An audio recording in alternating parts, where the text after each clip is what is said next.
It's almost as if there's a small sense of panic amongst Oklahoma fans that the Sooners, for the third year in a row, are behind the Texas Longhorns in the Big 12 rankings and obviously nationally rankings as well. But the thing is this isn't a big deal. It's certainly not as big of a deal as what the Texas Longhorns would want you to think it is, and it's not as big of a deal as some of the Oklahoma fans who are, like I said, pushing that panic button a little bit, thinking that it is as well. Let me tell you why. When it comes to recruiting, Texas Texas is selling a perception. They're not selling a reality. They're selling a perception. This is what the perception of this program is.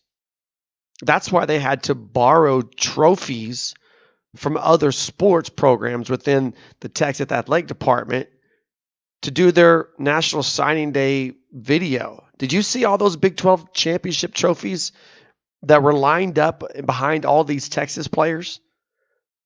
The last I checked, the Longhorns don't have that many trophies in their trophy case.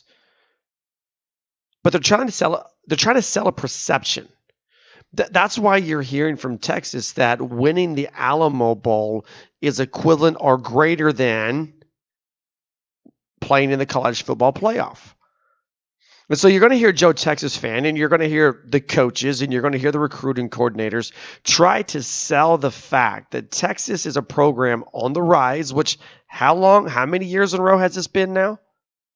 The Texas is a program that's on the rise. They're coming up. They're the team that everyone wants to be a part of. They're the team that has the accomplishments. They're the team that they won their bowl game. The rest of the Big 12 lost. Let's just forget about the fact. Let's just for a second just set aside and pretend it doesn't exist that bowl game that they won was the Alamo Bowl, and the bowl game that Oklahoma lost was a college football playoff.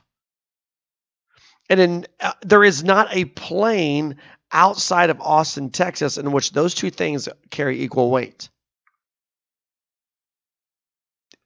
Not that other bowl games are unimportant. They all, I mean, every bowl game carries weight. You'd rather be in the Alamo Bowl or the Boise, Idaho Potato Bowl as to not going bowling at all. So every bowl game carries weight. But only four teams get to play in a game that provides a pathway to a championship. It only happens to 4 teams. And to this point, Texas has not been one of those 4 teams. So they're selling perception. Where Oklahoma's selling championships.